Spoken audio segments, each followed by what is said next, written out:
নমস্কার বন্ধুরা, আমি সায়নী। তোমাদের সবাইকে স্বাগত জানাই লিভিং উইথ সায়নীর আরও একটি নতুন পর্বে। বন্ধুরা, সামনেই আসতে চলেছে রামনবমী। চৈত্র মাসের শুক্লপক্ষের নবমী তিথিতে ভগবান বিষ্ণুর সপ্তম অবতার শ্রী রামচন্দ্র রাজা দশরথ ও মাতা কৌশল্যার কোল আলো করে এসেছিলেন এই ধরাধামে। তার এই জন্ম উৎসবকেই বলা হয় রামনবমী। এই তিথিটি অত্যন্তই শুভ এবং মাহাত্ম্যপূর্ণ একটি তিথি, কারণ এই দিনেই নবরাত্রির সমাপ্তি ঘটে। আবার এই উৎসব ভগবান রামের আদর্শ জীবন, নৈতিকতা এবং সততার প্রতি শ্রদ্ধা জানানোরও একটি দিন। ভগবান রাম, যিনি মর্যাদা পুরুষোত্তম নামেই পরিচিত, তার ত্যাগ, সত্যনিষ্ঠা এবং কর্তব্যবোধ মানুষকে আদর্শ জীবনযাপনের অনুপ্রাণিত করে থাকে। এই দিন উপবাস পালন করে, রামচরিতমানস বা রামায়ণ পাঠ করে এবং শ্রী রামচন্দ্রের সাথে সাথে দেবী সীতা, লক্ষ্মণ এবং হনুমানজির পূজা করলে ভক্তরা ভগবানের বিশেষ কৃপা লাভ করে থাকেন বলেই মনে করা হয়। তো চলো বন্ধুরা, দেখে নেওয়া যাক রামনবমীর দিন আমরা কিভাবে অতি সহজ সরলভাবে বাড়িতে শ্রী রামচন্দ্রের পূজা আরাধনা করব, এবং তার সাথে বলে দেব এই বছরের পূর্ণাঙ্গ সময়সূচি, মন্ত্র, এবং তোমাদেরকে পড়ে শোনাবো শ্রী রামচন্দ্রের ব্রত কথা। তাই দেরি না করে মূল পর্বে যাওয়া যাক। আশা করছি আজকের ভিডিও থেকে তোমরা একটু হলেও উপকৃত হবে।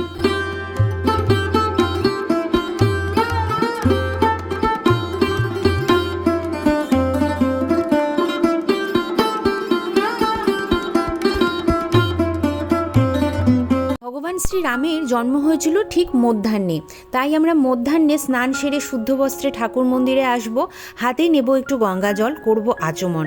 বলছি, তদ্বিষ্ণু পরমং পদম সদা পশ্যন্তি সুরয় দিবিব চক্ষুরাতম ওম বিষ্ণু ওম বিষ্ণু ওম বিষ্ণু। এরপর হাতে আবারও একটু গঙ্গা জল নেব এবং মনে মনে বিষ্ণু স্মরণ করে নেব।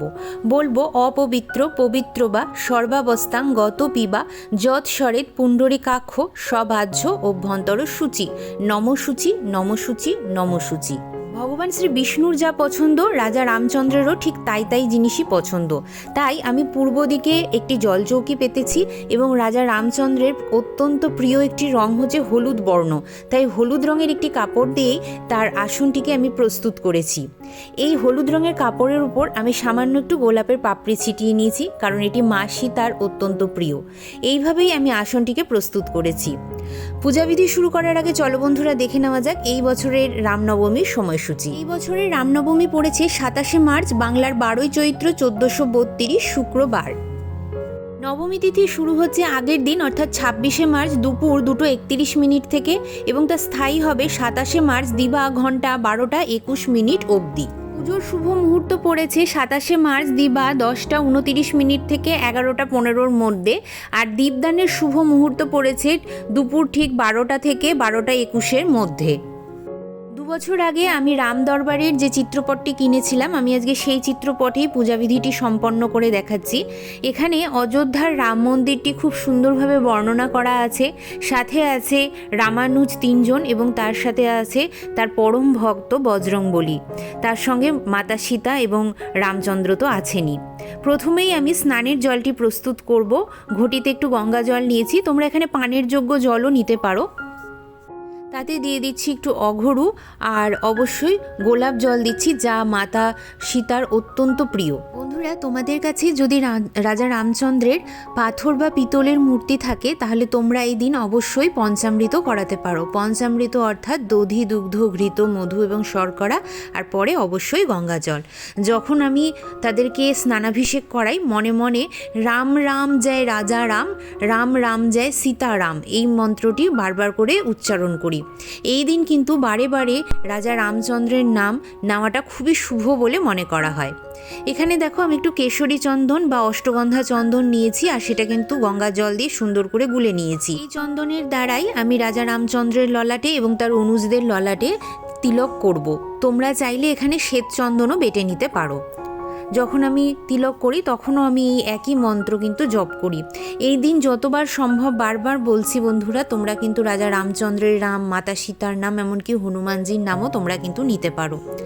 সবার তিলক হয়ে যাওয়ার পরে আমি মাতা সীতার সিঁথিতে একটু সিঁদুর নিবেদন করে দেব। রাজা রামচন্দ্রের পুজো কখনোই সম্পূর্ণ হয় না যতক্ষণ না অবধি আমরা বজরংবলীর পুজো করি, তাই বজরংবলীকেও আমি এখানে মেটে সিঁদুরের তিলক করে দিচ্ছি।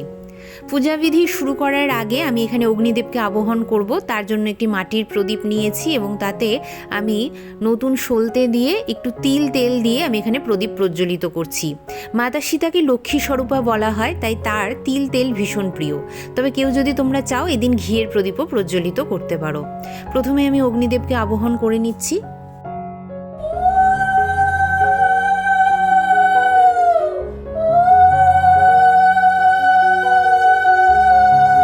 রামচন্দ্রকে একটি উপবীত নিবেদন করছি এবং মাতা সীতাকে সাজ শৃঙ্গারের বস্তু হিসাবে আলতা সিঁদুর নিবেদন করে দিচ্ছি।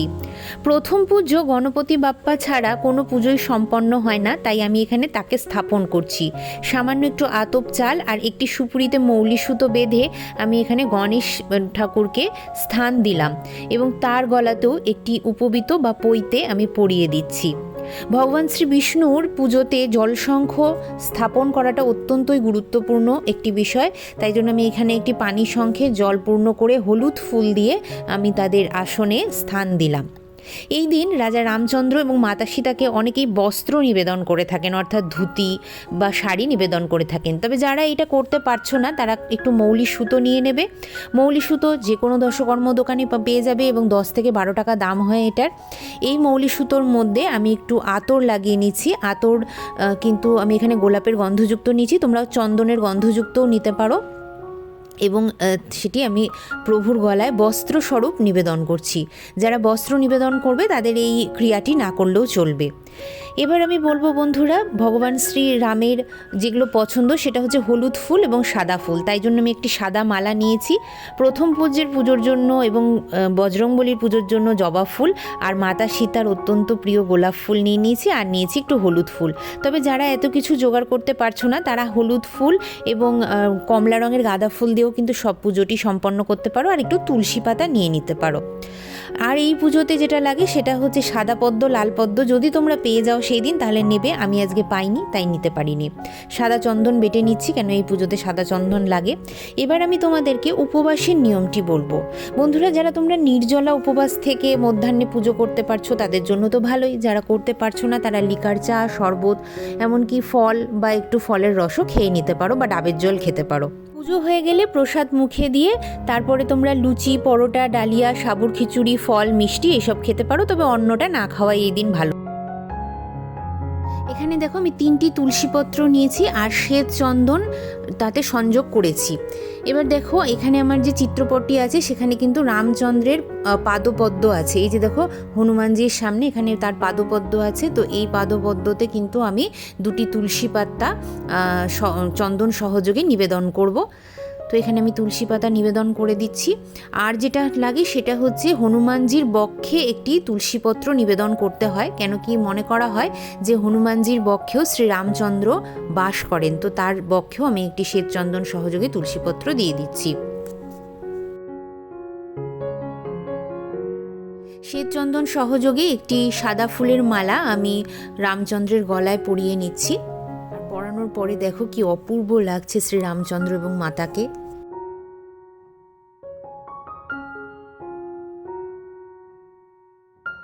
প্রথম পূজ্যের পুজোটা সবার আগে সারছি, সিঁদুর চন্দনের তিলক করলাম। এবার বলছি ওম গাং গণেশায় নমঃ, ওম গাং গণেশায় নমঃ, ওম গাং গণেশায় নমঃ।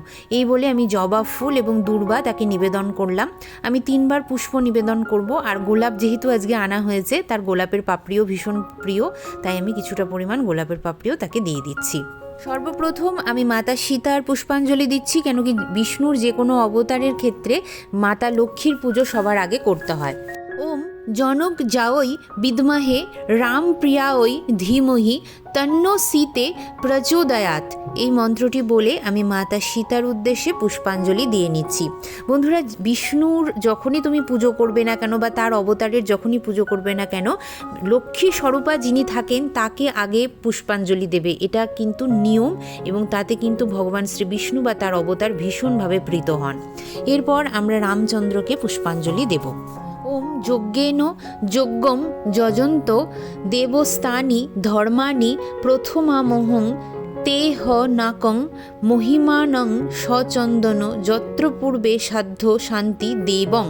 এই মন্ত্রটি বলে আমরা রামচন্দ্রের পুষ্পাঞ্জলি দিয়ে নিচ্ছি। এরপরে তার সমস্ত অনুজের নামেও আমি এখানে পুষ্পাঞ্জলি দিয়ে নিচ্ছি।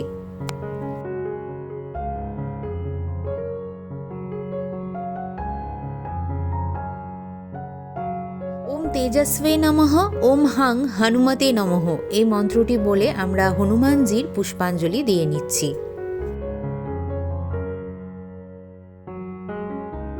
এরপরে আমি রাম দরবারটিকে সুন্দর করে পুষ্প দিয়ে সাজিয়ে নিচ্ছি। এই দিন তোমার নিজের বাড়ি, নিজের মন্দির খুব সুন্দর করে ফুলের দ্বারা তোমরা সাজাতে পারো। এরপর আমরা প্রণাম মন্ত্রটি বলে নেব। শ্রী রামায় রামভদ্রায় রামচন্দ্রায় বেধসে রঘুনাথায় নাথায় সীতায় পতহে নমঃ। এরপরে আমরা মাতা সীতাকে পুষ্পাঞ্জলি দেব।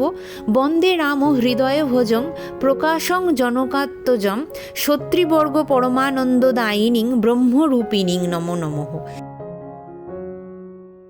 আমি সবসময়ই বলি ভগবান শ্রী বিষ্ণুর পুজোতে হলুদ রঙের একটি ফল রাখবে, আর সেটা যদি কলা হয় তাহলে তো অত্যন্তই ভালো হয়, কেন কি কলা গাছকে আমরা কিন্তু ভগবান শ্রী বিষ্ণুরই প্রতীক বলে মনে করে থাকি। তাই এখানে আমি কলা নিয়েছি। আর এই পুজোতে আপেল, বেদানা, সবেদা, আতা এইসব দেওয়া যায়, আর অবশ্যই একটি শ্রীফল অর্থাৎ নারকেল তোমাকে দিতেই হবে। তো এইভাবে আমি ফলের ডালাটা সাজিয়েছি। তবে এত কিছু যারা নিবেদন করতে পারছো না তারা অতি অবশ্যই হয় একটি হলুদ ফল বা না হলে একটি নারকেল ভগবানকে নিবেদন করে দেবে, যে কোনো একটি নিবেদন করলেই হলো।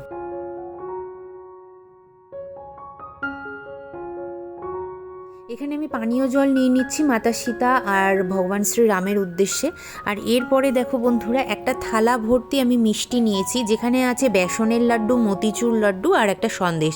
ভগবান শ্রীরামের বেসনের লাড্ডু ভীষণ প্রিয়, তবে বেসনের লাড্ডুটা যদি তোমরা না পাও তাহলে মতিচুর লাড্ডুও দিতে পারো। সঙ্গে মাতা সীতার নামে একটি সন্দেশ দিয়ে দেবে। সবার জন্যই আমি থালা ভরে এখানে মিষ্টি নিয়েছি। লুচি, সুজির হালুয়া, কালো চানার তরকারি, এই সমস্ত কিছু কিন্তু ভগবান শ্রীরামকে করে দিতে পারো, সেটাও ভগবান শ্রীরামের অত্যন্ত প্রিয়। ভগবান শ্রীরামের ভোগ সবসময় তুলসীপত্র দিয়ে নিবেদন করতে হয়, আর মাতা সীতার ভোগ তোমরা অবশ্যই গোলাপের পাপড়ি বা ফুলের পাপড়ি দিয়ে নিবেদন করতে পারো।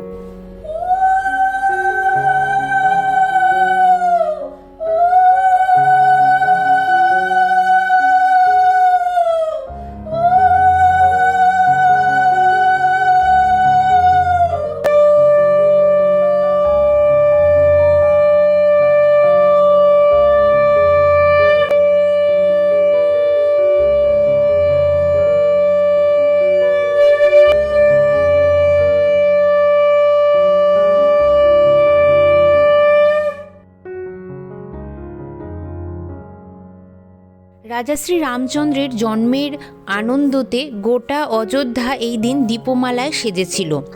আর নবমী তিথি থাকায় রামচন্দ্রের বহু ভক্তরাই আছেন এই দিন 9টি প্রদীপ প্রজ্বলিত করে থাকেন রাজা শ্রী রামচন্দ্রের উদ্দেশ্যে। এবং এই দীপদানটির শুভ সময় একটু আগে আমি তোমাদেরকে বলে দিয়েছি। আর এই প্রদীপটা কিন্তু বিশেষত আটা দিয়ে তৈরি করা হয়। কিন্তু তোমরা যদি কেউ আটার প্রদীপ তৈরি করতে না পারো তাহলে 9টি তোমরা মাটির প্রদীপ কিনে নেবে এবং তাতেই প্রদীপ প্রজ্বলন করবে। যদি কারণ 9টি প্রদীপ কিনতে সমস্যা থাকে তাহলে কিন্তু 3টি প্রদীপও তোমরা প্রজ্বলিত করতে পারো বা 5টিও প্রদীপ প্রজ্বলিত করতে পারো। তো দেখো, ঠিক আমরা যেই সময় শুভ মুহূর্ত থাকবে সেই সময় প্রদীপ প্রজ্বলিত করে ভগবান শ্রীরামের একটু আরতি করে নেব। যখন করবে অবশ্যই ঘণ্টার ধ্বনি করবে। এই প্রদীপটি কিন্তু অবশ্যই প্রজ্বলিত করবে বন্ধুরা, এটি ভীষণই শুভ বলে মনে করা হয়। তোমরা মন্দিরে যেও এই প্রদীপ নিবেদন করে দিয়ে আসতে পারো, আর নাহলে বাড়ির মন্দিরের সামনেও এই প্রদীপ প্রজ্বলিত করবে। এরপরে দেখো নিয়ে নিয়েছি মেয়েদের ব্রত কথা, আর এর মধ্যে আছে রামনবমীর ব্রত। হাতে নিয়েছি ফুল আর তুলসীপত্র। এবার আমরা ব্রত কথাটি পাঠ করব আর শুনে নেব। যাদের তোমাদের এই বইটি নেই, আমার এই ভিডিও থেকে এই ব্রত কথাটি শুনে নিতে পারো। রাজা দশরথের যৌবনকাল প্রায় শেষ হয়ে এলো, অথচ তার কোনো সন্তান হলো না। বংশরক্ষা হয় না দেখে রাজা দশরথ খুবই চিন্তায় দিন কাটাতে লাগলো। শেষে তার কুলপুরোহিত বশিষ্ঠদেব রাজাকে বললেন তার স্ত্রীকে সঙ্গে নিয়ে শিব দুর্গা মন্ত্র জপ করতে। এরপর রাজা দশরথ খুব নিষ্ঠার সঙ্গে ওই মন্ত্র জপ করতে লাগলেন। রাজা দশরথের নিষ্ঠা ও ভক্তি দেখে স্বয়ং মহাদেব তুষ্ট হয়ে তাকে দর্শন দিলেন। আমি তোমার জপ ও নিষ্ঠায় খুবই সন্তুষ্ট হয়েছি, তোমার মনস্কামনা নিশ্চয়ই পূর্ণ হবে। তুমি অবলম্বেই পুত্রেষ্টি যজ্ঞ করার ব্যবস্থা করো। তারপরেই রাজা দশরথ পুরোহিতের সঙ্গে পরামর্শ করে পুত্রেষ্টি যজ্ঞ করার আয়োজন করলেন। অনেক কষ্টে ঋষ্যশৃঙ্গ মুনিকে আনিয়ে যজ্ঞ সমাধা হলো। যজ্ঞ সম্পন্ন হবার পরে সেই যজ্ঞের চড়ু কৌশল্যা প্রভৃতি 3 রানীকে খেতে দেওয়া হলো। চড়ু খাওয়ার অল্প দিন পরেই রানী কৌশল্যা ও 2 রানী গর্ভবতী হলেন। তারপর 10 মাস 10 দিন যেদিন পূর্ণ হলো, সেই দিন চৈত্র মাসের শুক্লপক্ষের নবমী তিথি। পূর্ণবসু নক্ষত্রের উদয় হওয়ার পর শুভ লগ্নে স্বয়ং শ্রী ভগবান কৌশল্যা দেবীর গর্ভ থেকে রামচন্দ্র রূপে ভূমিষ্ঠ হলেন। অতি পুণ্য দিন সেই দিন। এই উপলক্ষে রাজ্য জুড়ে উৎসব লেগে গেল। অতি পুণ্য দিন বলেই চৈত্র মাসের শুক্লপক্ষের নবমী দিনটিকে রামনবমী বলা হয়ে থাকে। হাতের যে ফুল এবং তুলসীপত্র আছে তা ভগবানের পায়ে নিবেদন করে নিজের মনস্কামনা জানিয়ে নেবে। তো চলো বন্ধুরা, এই ছিল আমার রামনবমীর অতি সহজ সরল পূজা পদ্ধতি। কেমন লাগলো তোমাদের অতি অবশ্যই আমাকে লিখে জানিও। ভিডিওটি ভালো লাগলে লাইক শেয়ার করতে ভুলো না। যারা আজকে আমাকে নতুন দেখছো তারা প্লিজ আমার চ্যানেলটিকে সাবস্ক্রাইব করে আমার পাশে থেকেও আমার বন্ধু হয়ে যেও। চলো বন্ধুরা, আজকের মতন এখানেই শেষ করছি। ভগবান শ্রীরাম এবং মাতা সীতার কৃপা দৃষ্টি সদা সর্বদা তোমাদের গৃহে থাকুক এই কামনাই করি।